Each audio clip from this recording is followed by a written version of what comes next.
That's what I'd say, and at the end, they scored a power play goal, and we have 7 chances, and we didn't. And I thought, we've talked to our group about being efficient, taking what's given, and overshooting it a little bit. I thought we had at least one power play where I thought we really shot it, and we had some looks. But then we overcomplicated it after that, and we don't have to overcomplicate it. We can't overcomplicate it. We got to take what's given, make those plays, create chaos through the shot, make sure we have net presence, and we just got to stick to that formula, and we didn't stick to it. With all the penalties on both sides tonight, and you losing Filppula and Hronek having to sit with the penalty, how tough was it to really get things going and flowing for your guys tonight? Certain guys played a lot. Obviously, Larks played a ton. I thought he was skating though, and we obviously, when you lose the center there, it was I kept him and kind of double shifted him through much of the game. It can get disjointed at times for sure, and guys kind of sit and then play a lot, and then sit and play a lot. So, but it's disjointed for both teams. So that really does not a bearing on the outcome of the game. It's a bearing on how the game flows, but not on the outcome. But when you have that many penalties called, especially teams are the factor in the game, and ours wasn't good enough. How is Filppula? What's the update there? I think he's going to be. We anticipate him being okay. I can't say he's going to for sure be ready Monday, but right now we anticipate him being ready Monday. When you say overcomplicate things on the power plays, a lot of it overpassing, or maybe trying to look for the one-timer too much? Or not look for the one-timer too much. I would just say you have a pass from me to you, or I can go through 3 people and try to pass there. Why go through 3 people instead of just pass there? That's as simple as that. Like, take what's given, and we're not doing a good enough job of that. And if we had a group that made these unbelievable seam passes through 3 sticks, then you let them do that. But that's not what this group is, and we got to know what we are, and we got to find a way to be better at it. One positive had to be Jimmy here. He's 2 nights. Yeah, no, Jimmy was really good both nights. I mean, I'd say positive is how, I thought the first we weren't skating enough. We still had chances, but we weren't skating enough. I thought to start the second we weren't skating enough. And in that stretch of the hockey game, I thought Jimmy was really good. I thought after we killed the Larks penalty in the second, I thought we were really good for a long period stretch. Now, that doesn't mean we just dominate. They're a good team. They're trying to, they're a bubble team in the playoffs, But I thought we did tons of good stuff, and so, there's positives there. Certainly Jimmy's one of them. Both last night and tonight, penalty in a tight game late. How frustrating is that in those moments, both those penalties? We can't take those undisciplined penalties, period.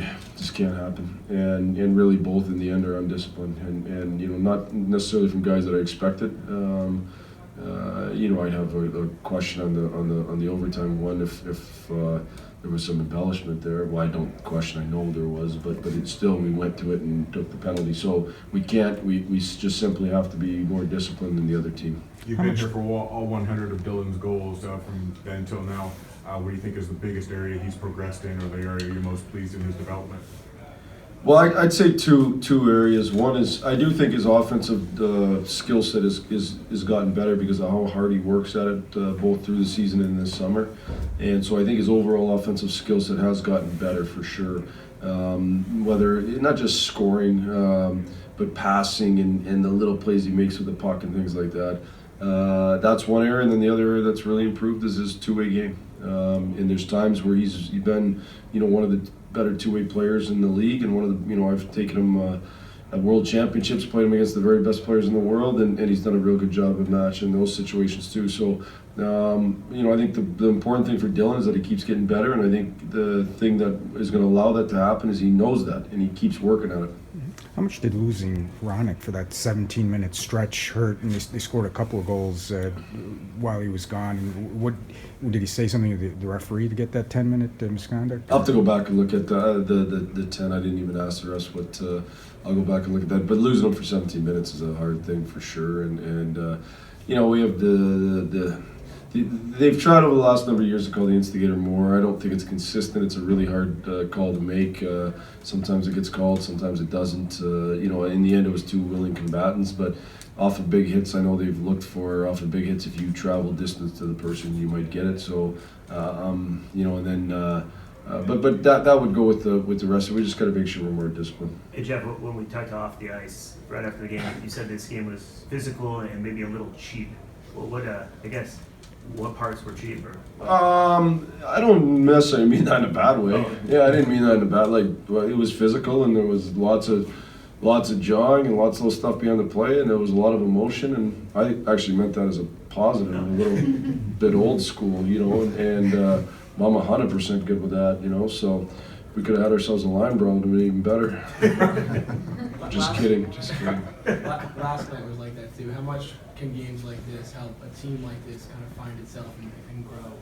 Well, one thing that we've really concentrated and focused on is our physicality and making sure that we're physical, and we've done different things to try to embrace that physicality. And I think since the Christmas break, we've been way better at that.